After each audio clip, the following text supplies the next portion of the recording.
The wind pulled at the old lighthouse like ropes you could not see. Waves rose and broke against the black rocks, throwing white spray into a sky the color of steel. At the base of the lighthouse stood a low brick building with a hand-painted sign that read, Fairwater Marine Rescue. A warm, thin light slipped through the kitchen curtain and fell onto the wet, wooden steps. Elise Hart, age 27, tucked her brown hair into a knit cap and checked the temperature of a small isolation tank. A young harbour seal slept there, recovering from a cut made by a lost net.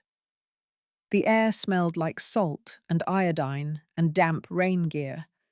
Bins of towels lined the hall, all marked with faded letters. Old donors. Elise used to study marine biology before she left school to work here. After her mother died, she had learned how a place could be taken from you in a single season. The rescue station had become her safe harbour. It was not grand. It did not promise more than it had. But it asked her to show up, and she could do that. Near midnight, the bell at the side door rang once. Not loud, a careful sound. Elise set down her clipboard and went to the door. Storm nights usually kept people home unless something was urgent. She unlatched the chain. Cold air pushed in with the taste of the sea. A tall man stood under the small roof of the porch. He wore a dark rain jacket and a cap pulled low. In the yellow light, Elise saw the line of his jaw, the long bridge of his nose and eyes that looked like deep water at night. Dark, but alive. "Is someone on duty?" asked. His voice was low and rough, as if it had been quiet all day, and only now remembered how to speak. "I am," Elise said. "Do you need help with a rescue, or did you get turned around in the storm?" He shook his head and held out a waterproof bag. "I found an injured gull near the North Rocks. I did not want to leave it there in the weather." Elise took the bag and opened it. The bird was weak. One wing was slick with oil, likely from a small boat leak. "Come in," she said. "You will get a chill if you stay out there." She led him through the hall to the small exam room. He kept a polite distance close enough to help if she asked far enough not to crowd her. When Elise lifted the gull onto a warmed tray, he moved without a word, set a steady hand near the bird to keep it calm, and then stepped back. He did it as if they had done this many times before. Not a performance, just a shared task in bad weather. "You have done this before," Elise said, eyes on the work. She rinsed the feathers with a gentle solution-wiped oil from the wing and checked the bird for breaks. "Not much. I have been near the ocean a long time," the man said. He looked once at the gull and then out the small window where the lighthouse rotated its beam through the rain.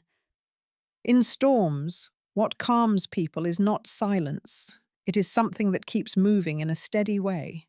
Like that." Elise finished, dried the feathers as best she could, and set the gull under a low heat lamp. "I am Elise," she said. He nodded. "Jonah." The name caught Elise for a second. It reminded her of a story her mother used to read on winter nights, the one about a man swallowed by the sea and returned to shore to live in a truer way. She wrote Jonah in the intake book, the same way she wrote every name from the community. "Do you live nearby?" she asked. "Staying for a while," Jonah said. He gave a small lift of his mouth, but did not smile with his eyes. "Passing through, I guess."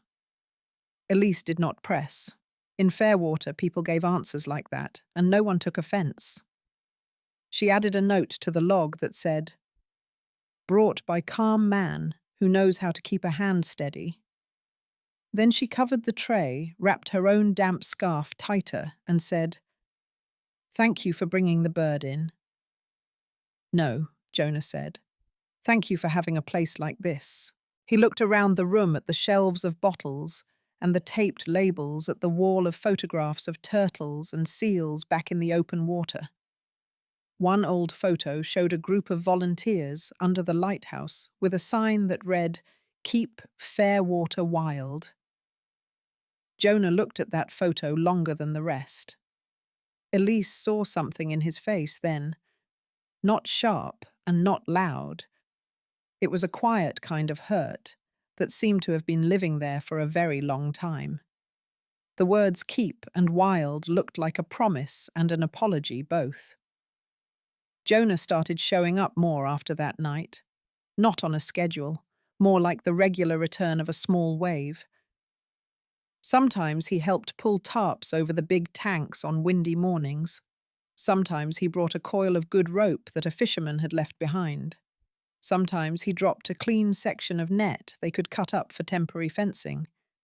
He never took credit. He set things down and stepped back. He was careful with space. On some mornings, Elise arrived and found a pot of coffee staying warm on low heat and a small note in neat hand that said, "For the night shift." No signature. But she knew the way he made the letter D long and straight. To most of the team, he was the dark-haired guy who tied knots fast and did not talk much. To Elise, he was harder to define. He stood at a strange distance that felt both respectful and lonely. Now and then she saw him leaning against the rail outside, looking at the water. Once the wind lifted his collar, and she noticed a thin scar running from his collarbone to his neck. It looked old, like the mark a person carries after a choice that cost them. She did not ask. She had learned not to strip the past from other people, to make sense of the present for herself. The talk about a private marina and a luxury resort arrived like a tide that kept rising without noise. News came from a bar, a cousin, a print shop, a lawyer who had a friend. Flyers showed a glassy pier and bright apartments that looked like someone had wrapped the ocean in windows. In a small box at the bottom, a few lines said, "Plan to redesign Fairwater Point to optimize community benefit and sustainable growth." Elise held one flyer and let out a long breath. Redesign meant old things, like the rescue station and the tool shed, would be treated like stains to wipe away. Community benefit meant animals would be moved to a proper facility, far away with a proper parking lot and a proper brochure, and none of the messy history she and the volunteers had with this lighthouse and these trails. Sustainable was the prettiest word on the page and often the least honest. At the team meeting, Elise kept it short. "If the project moves forward, we will be asked to vacate when our temporary permit expires at the end of the season." She looked at the tired eyes around the table. "We can file for local historic status for the lighthouse and the surrounding plot. We can also petition for a coastal habitat protection overlay. We will need signatures, documents, and the voice of the town."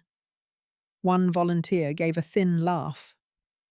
Last month, people signed a petition to save the stone outcrop, and the next night they opened a beer to celebrate the idea of more service jobs. Elise did not blame anyone. Fishermen had bills. Shop owners had debts from the long, slow years. In a sea town, people spoke of the future the way they spoke about a rare big fish. If you caught it, your family would breathe easier. Seals and turtles and gulls were always here, people said. Nature could handle one more pier, one more line of floats, one more boat. Until it could not. Jonah sat in the back of the room and said nothing. He watched the big paper map on the wall where red circles marked nesting beaches and green loops showed eelgrass beds. When the room emptied, he stood and walked to Elise. "What do you need first?" he asked. His tone did not rise or soften. He was already inside the problem. Elise was surprised. Jonah rarely used personal words, and he had never asked a direct question like that. "We need signatures," she said, "and a credible history file for the lighthouse. There is an old access covenant people whisper about. If we can find it, it could slow or stop the plan. Jonah nodded. I can try the legal side. You know the law? Elise asked. She tried to cover her surprise with a small smile. I mean, you used to work in it. Jonah held her eyes for a second as if weighing a thin line between speak and not yet. I did, he said. In the days after Jonah was gone, not gone from town. Elise saw fresh footprints on the north beach in the morning, long steps, even pace. But he did not come by the station, no warm coffee, no small notes. Elise spent her hours designing a simple website, calling the town council and answering hard questions that eat at the heart. Why save a rusty lighthouse when my daughter needs a job? Marine life is abundant. The migration will adjust. At night, the lighthouse still turned its slow light for the weekend walkers who liked to see it sweep the water. Elise stood at the railing and drank tea and wondered where Jonah had gone. She told herself not to place hope on a person who had not asked to carry it. Hope is lovely, but it is heavy. You should not load it on people without their consent. One dawn, when Elise was tying down a tarp over the biggest tank, the back door opened. The smell of a rain jacket that had just dried moved past her. Jonah walked in with a worn paper folder. I am sorry I was gone so long, he said. He set the folder on the table. I went to the county records room and the land office. I found this. Elise opened the folder. Inside were copies stamped and notarized. The top page was from 1976. It was called Public Access Easement to Fairwater Point. The language said that the landholder at the time, a shipping company, granted permanent public access to the point and a protected corridor for education and marine research in exchange for a tax benefit. The key line read, "Not revocable by one party." Elise looked up, pulse quick. How did you know where to look? She asked. I remembered that the wrong name on a drawer can hide a thing for years, Jonah said. Old papers that no one asks about do not get reorganized. They just sit there and wait for the right question. Gratitude rose in Elise so fast it almost felt like panic. She wanted to hug him the way a person hugs a float that drifts into reach. She held herself still. Is it strong enough? She asked. Strong enough to force a full redesign and a public hearing, Jonah said. But paper alone will not carry it. You will need people. He paused on the word you as if he wanted to say we, and had to think about whether that was fair. I will draft the legal presentation if you want. Elise studied him. She believed anyone who could wash oil from feathers with that level of care could also hold a law folder the right way. But she did not understand why he had set so much of his time on a place he said he was only passing through. Why are you doing this? She asked. Jonah looked at the window where the light turned again over the grey water. When he answered, his voice fell a little like a hand set gently on the strings of an old guitar. Because some losses do not look like losses at first. People think they are still living, but they are not breathing in the same way anymore. That night, Elise found Jonah standing under the lighthouse with his shoulder against the brick, looking up at the moving beam. She joined him. The wind slid through the gap under the door and made a whistle you could almost call a note.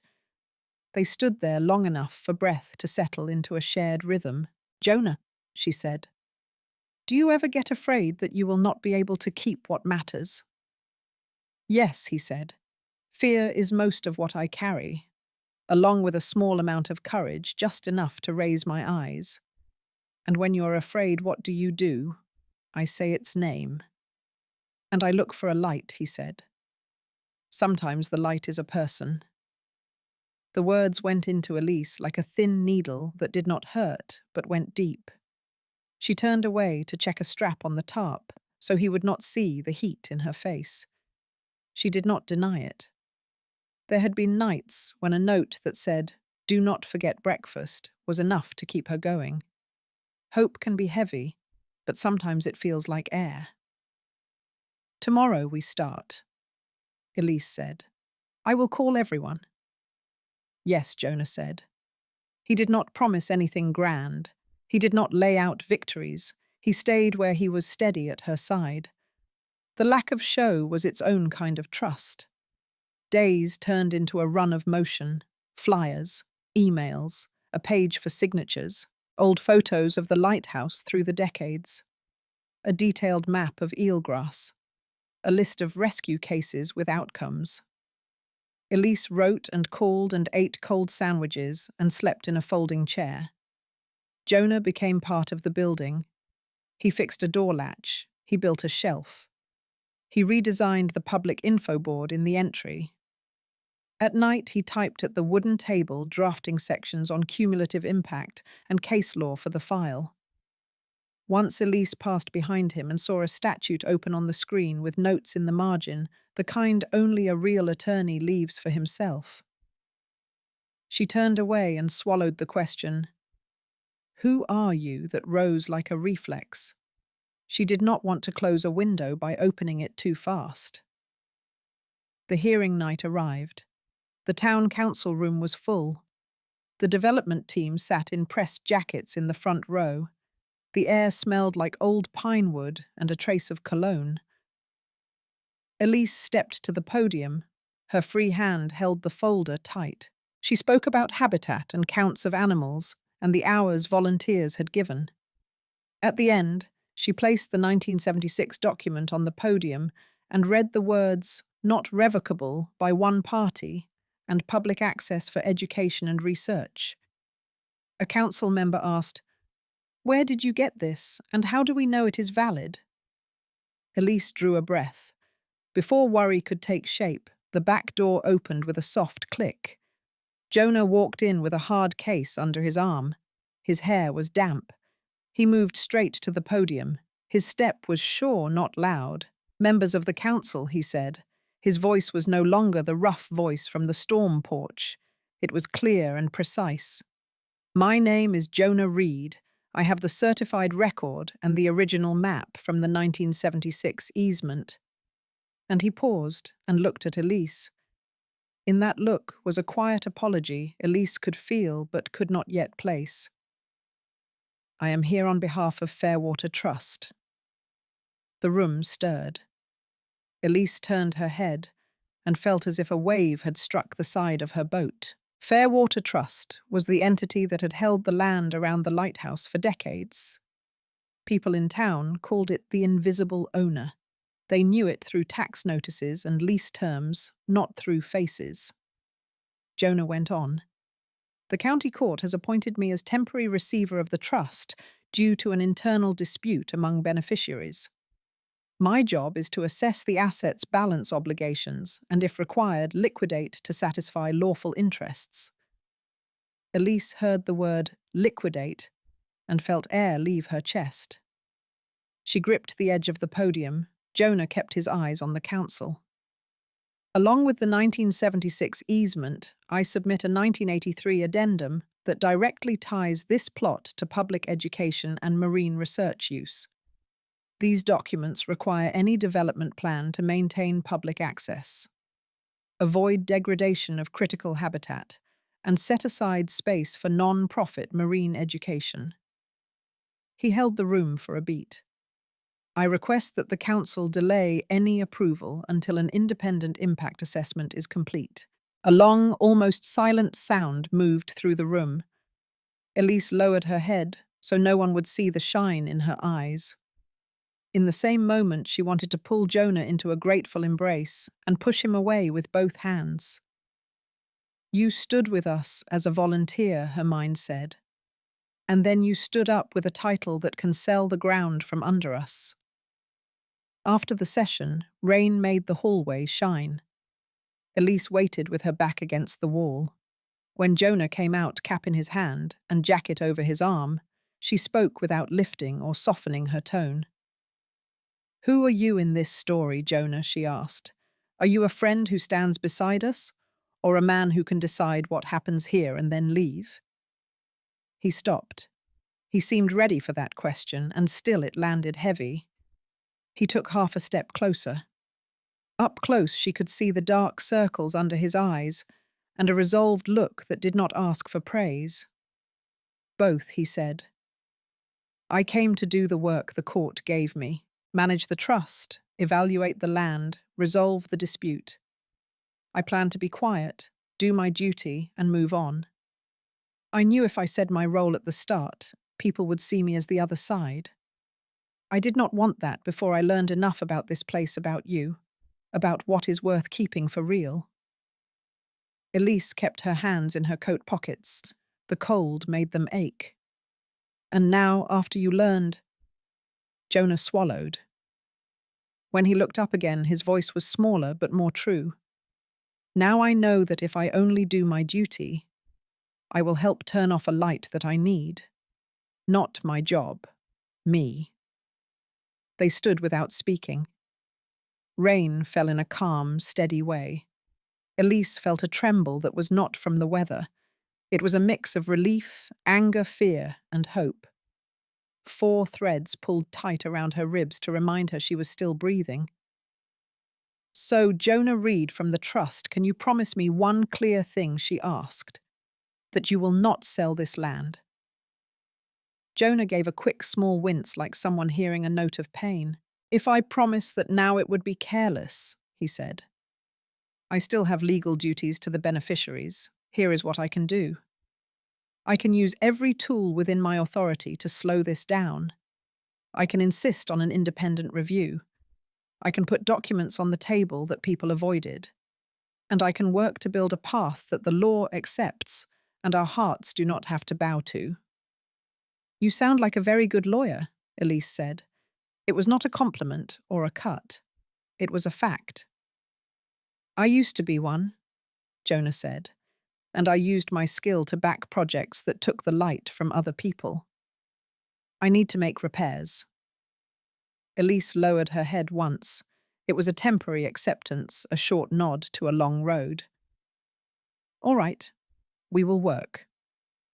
But Jonah, she added, do not make me hear the next hard truth for the first time in a public room. He nodded. I promise. This time the word promise felt like a weight he understood. That night Elise walked the hall of the station. The pumps hummed. Warm salt water moved under her fingers as she checked each tank. At the end of the hall was a window that looked out to the base of the lighthouse. The beam swept past at its slow pace. Elise rested her forehead against the glass and closed her eyes. She thought of her mother. She thought of story nights and the first time she felt a seal heart beat under cold skin. She thought of Jonah, who was 2 names in one person. Jonah who carried a bird in a storm. Jonah who could sign papers that would change a coast. She felt anger, then thanks, then fear, then hope. The 4 of them wrapped together into a rope across her chest, tight enough to keep her aware that she was alive. In the kitchen, she turned on the small light and made hot cocoa. On the table was a sticky note she had missed in the afternoon. It said, "Sleep a little. The light will finish the rest." Under the words was a simple drawing of a lighthouse and an arrow pointing out to sea. She touched the note and smiled. Something new had begun. Not a movie rush. A slow, warm line of air moving into the lungs after a scare. She lifted her cup and looked out the window. The light turned another circle. Outside, the storm had stepped back. Other storms would come. In letters, in hearings, in calls from interested parties. Elise knew. This time she was not alone. In fear or in light. The days after the hearing felt like a season in fast motion. Word spread through town that the resort project was not as certain as the developers had promised. Some people were glad. Others were impatient, calling the delay a waste of time.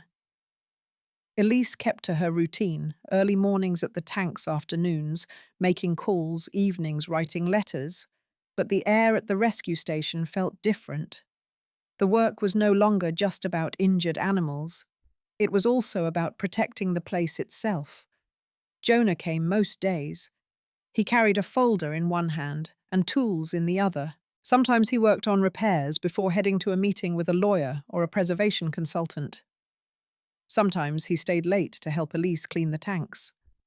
They moved around each other in a rhythm that felt practiced, though they had known each other only weeks. Still, there were moments when Jonah's eyes seemed far away, as if part of him was already on the road out. One evening, Elise found him at the long wooden table with a thick stack of papers spread out. The light from the desk lamp left shadows under his eyes. She set down a plate with 2 pieces of bread and some cheese. "When did you last eat?" she asked. Jonah glanced at the clock and then at the food. "I will in a minute. I need to finish marking these sections before the morning." Elise sat across from him. She had been quiet about the questions in her mind, but they were pressing now. "You work like someone who has more at stake than you say." Jonah looked at her for a long time before speaking. "Every choice I make here affects more than this place," he said. "The trust has other properties, other interests. Some of the beneficiaries are watching every move I make. They want a quick sale. They do not care about public access or education or the lighthouse. They see numbers, and they see me as a tool to turn those numbers into cash. So you are caught between us and them," Elise said. "Yes," Jonah said simply. That night they stayed late, reading and drafting. But Elise could feel a thin crack running under their words, something that might widen if stepped on too hard. A week later, the crack opened. Elise had just returned from a morning meeting with a group of high school students who wanted to help gather signatures. She walked into the station and saw Jonah on the phone in the back room, his voice low but urgent. She caught a few words, liquidation obligation deadline, before he ended the call. He turned and saw her in the doorway. "Who was that?" she asked. "One of the beneficiaries," Jonah said. "He was pushing for me to move forward with the sale." Elise's chest tightened. "And what did you say I told him I am following due process?" Jonah said. Elise heard the careful way he said it. Due process did not mean no sale. It meant delay. "You are still considering it?" she said, her voice sharper than she intended. Jonah's jaw tightened. "I am considering all options because I have to." "We are supposed to be fighting for this place together," Elise said. "I am," Jonah said, his tone rising. "But I also have a legal duty that does not disappear just because I want to stand here with you. So you will protect me by keeping me out of the truth until it is too late," Elise said. Jonah took a step closer. "I am trying to protect you from the worst of it. There are things about the trust about my past work that I am not ready to tell you." Elise felt the sting of that. "Protect me," she said quietly, "or push me away." The space between them went still. Jonah looked down at the table and then back at her. "I do not want to lose you." "Then do not," Elise said. "We face the truth. The threats, all of it together." Jonah nodded once. His voice was lower now. "All right. Together." The next weeks tested that promise. The developers began to work the town hard. They sent glossy mailers promising jobs and modern upgrades. They held open houses with free food and wine. People who had signed Elise's petition started to avoid her in the market. Jonah and Elise met with more lawyers, drafted more filings, spoke to reporters from the coastal news. Jonah's legal training became their sharpest tool, and Elise's voice in the community became their anchor. Some nights they argued about strategy. Other nights they sat quietly in the kitchen drinking tea while rain fell against the glass. One morning Elise woke to find a note on the counter in Jonah's handwriting. It said meeting at county office. We'll try to get an extension on hearing date. Next to it was a clean coil of rope and a folded tarp, supplies they had needed for weeks, but had not found time to buy. It was like that now. The fight and the care lived side by side, neither cancelling the other. A month into the battle, Jonah called Elise from the road. "I need you to be at the station tonight," he said. "I will be back late. I have something we can use." When he arrived, his jacket was wet through and his hands were cold. He placed a sealed envelope on the table. Inside was a letter from a state preservation officer. It confirmed that the lighthouse and the land around it met the criteria for emergency protective status. The process would take months, but during that time, no development could begin. Elise looked at Jonah. "You did this?" "We did this," Jonah said. She smiled for the first time in days. It was not victory, but it was breathing space. In the world of storms, sometimes that was enough. That night they stood outside the lighthouse beam, turning over the water. Elise leaned on the railing. Jonah stood next to her, his hand resting lightly on the rail. They said nothing for a long time. The silence was not empty. It was full of the fight they had shared, the risk still ahead, and the strange trust that had grown in the space between storms. The winter storms came early that year. Waves rose high enough to send salt spray across the road to the station. The rescue tanks had to be covered most nights to keep the wind from chilling the water. In town, the talk about the resort had turned sharp. Some saw the development as inevitable progress. Others called it a betrayal of the coast's history. Elise felt the tension every time she walked into the grocery store or the post office. Jonah seemed to grow quieter. His focus was sharp during meetings, but once they were back at the station, he would sometimes drift into silence, staring out toward the dark line of the horizon. Elise noticed the way his hand gripped the railing as if holding on to something unseen. One evening, after a long day of reviewing documents, Jonah finally spoke the thing he had been carrying. "I used to work for one of them," he said. Elise looked up. "One of who?" "One of the big development firms, the kind that buys coastlines and turns them into private playgrounds. I was a legal architect for those deals. My signature is on contracts that erased whole communities." The words settled heavy between them. "When I came here," Jonah continued, "it was supposed to be another acquisition. But the first week I saw a fisherman bring in an injured gull. He did not know what to do with it. Someone told him to bring it here. I watched you take that bird into your arms and speak to it like it was worth the world. That is when I decided I could not let this place become another casualty of my career." Elise's throat tightened. "Why did you not tell me sooner?" "Because I thought if you knew what I had been, you would never believe I could be different," Jonah said. She held his gaze. "I believe what you show me, Jonah, and you have been showing me every day." For the first time in weeks, Jonah's shoulders eased. The developers struck back hard. They filed an emergency motion to block the preservation review, claiming economic harm. The hearing was set for midwinter. Jonah spent hours building the case to protect the lighthouse and the station. Elise worked the community gathering letters and testimony from anyone whose life had been touched by the place.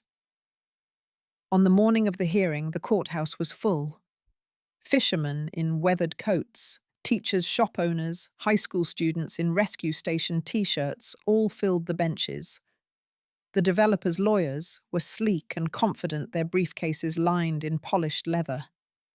When Jonah stood to speak, his voice carried steady but firm. He did not just cite laws and precedents. He told the room what the station meant as a safe harbor in storms, as a place for learning and healing, as a living piece of the coast's history. Then, in a turn, no one expected, he spoke of his own past, of the deals he had made, of the harm done. and of why saving this place mattered to him more than repairing his name. The room was still when he finished. Weeks later, the decision came. The preservation status was granted. The developers would not be allowed to alter the lighthouse or the surrounding land. The rescue station was safe. Elise was in the tank room when Jonah came in with the news. His hair was damp from the rain, and there was a rare, unguarded smile on his face. "We did it," he said. She crossed the room and wrapped her arms around him. For a long moment they stayed there, the hum of the pumps around them, the smell of salt and rain in the air. "What now?" she asked. Now Jonah said, "We rebuild. Not just the building. The trust, the hope. All of it." The weeks that followed were full of repair work. Volunteers scraped old paint, patched the roof, built new viewing platforms. The tanks were cleaned and fitted with better filters. The lighthouse stairs were repaired, each step sanded smooth. One evening after the day's work, Jonah and Elise stood at the top of the lighthouse. The beam turned slowly over the dark water, sending its light far into the night. "I used to think places like this only lasted in photographs," Jonah said. Elise smiled. "Sometimes they last because people refuse to let them go." He took her hand. "Thank you for refusing." They stood there until the beam had turned a full circle. The station below them quiet and steady, the sea breathing in the dark. Spring arrived quietly along the coast. The storms eased, the air softened, and the first wildflowers pushed through the rocky ground around the lighthouse. The rescue station was no longer a place in crisis, it was a place in motion. Children came on school trips, running up the lighthouse steps and leaning over the rail to point at seals in the water. Local fishermen brought in injured birds, knowing they would be treated and returned to the sky. Volunteers from the town worked shifts at the tanks, learning to feed and care for the animals. Elise felt the change everywhere. The long shadow of uncertainty had lifted. People no longer avoided her in the market. They stopped to ask how the station was doing. Some even brought spare rope extra gloves or jars of homemade preserves for the volunteers. Jonah was there most days. Sometimes he carried legal documents for the trust, sometimes a box of tools. And sometimes he brought nothing at all, just himself, leaning on the railing to watch the sea while Elise worked beside him. One evening, as the sun sank low and painted the water in deep gold, Jonah walked up to Elise near the tanks. He held a small wooden box worn smooth at the corners. "What is this?" she asked, drying her hands on a towel. He opened it to reveal an old brass compass. The glass was scratched, but the needle was steady. "It belonged to my father," Jonah said. "He used it when we sailed. I kept it through all the years I was moving deals and closing contracts. But I never used it. I think I was afraid to find out where I had drifted." Elise ran her fingers over the cool brass. "And now?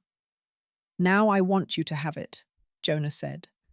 "You remind me where I am supposed to be." Her throat tightened. "I cannot take this." "You can," Jonah said, "because I want you to know that this place and you are not just a chapter I pass through. You are my course now." For a moment, the only sound was the slow rush of waves below. Elise closed the box and held it close. "Then you should know," she said, "that you are not the only one who needed a direction." They stood together, the light from the lighthouse sweeping over them in slow arcs. The fight to save the station had ended, but something else had begun. Not the rush of a storm, but the steady, enduring pull of the tide. Months later, on a summer night, the station was filled with the sound of music and laughter. It was the reopening celebration, lanterns, strung from the railings, tables laid with food, children chasing each other under the lighthouse beam. Elise stood with Jonah at the edge of the crowd, watching as the town moved like a living thread through the place they had fought for. "Do you ever think about what would have happened if you had not come here?" Elise asked. Every day, Jonah said, and every day I am glad I did. The beam turned again, sweeping across the sea. Jonah took her hand, and they stepped forward into the light, the station behind them, and the horizon ahead, both steady, both theirs. The light stayed, and so did they.